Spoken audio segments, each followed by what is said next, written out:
reporting on the games you love by people who love to game. The MMO Reporter Network.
trailers is not to farm them out to some other studio.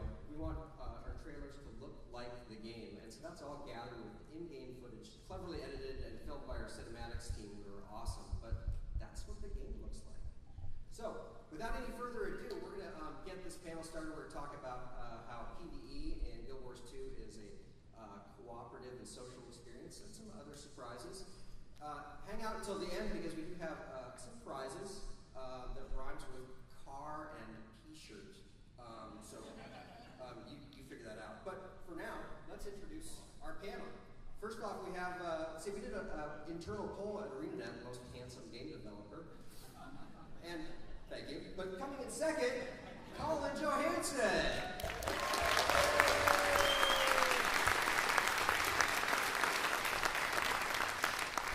Lead content designer Colin Johansson. Next up, we have our PvP lunchtime bully. We gather at big PvP sessions, and this man always beats us all up. He uses his math skills to make math skills for you. Game designer John Peters.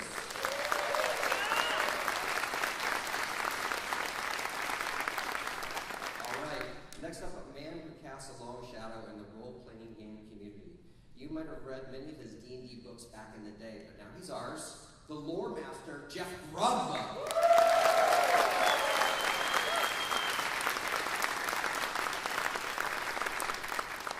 Next up on our panel, we have a character artist who has an eye for detail and uncompromising attention to quality. Yes, she just redesigned the Sylvari, and now she'll redesign your mind. Kristen Perry.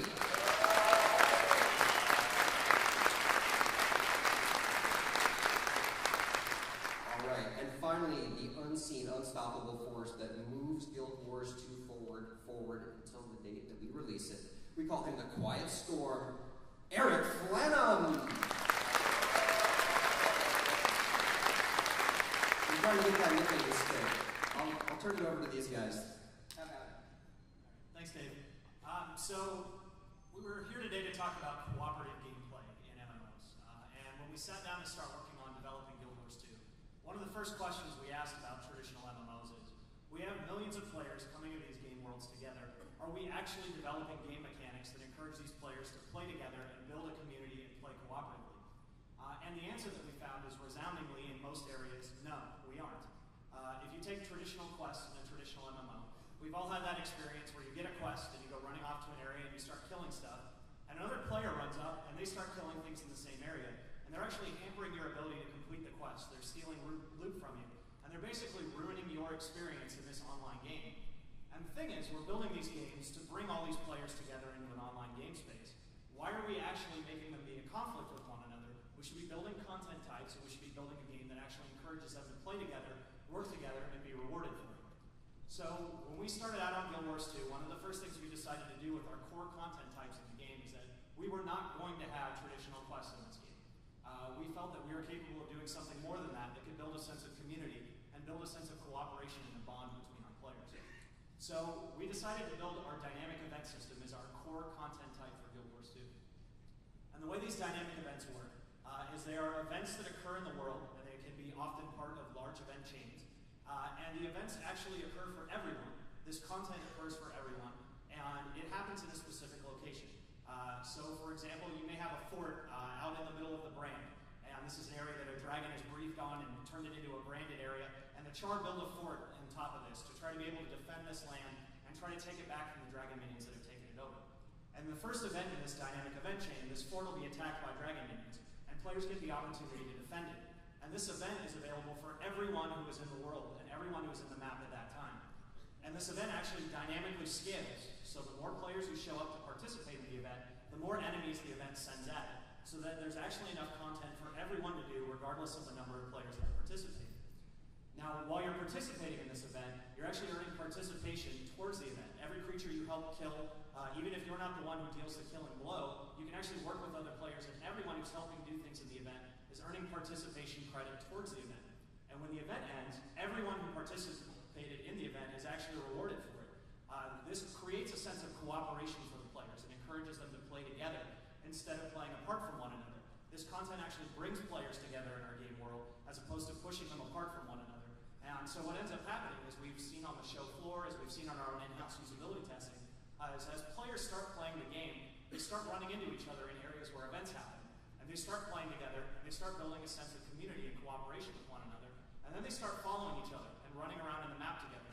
And they may never join a group together, they may never join a guild together, but they end up playing together, and they end up actually being rewarded for doing so. Events get more exciting the more players that are there.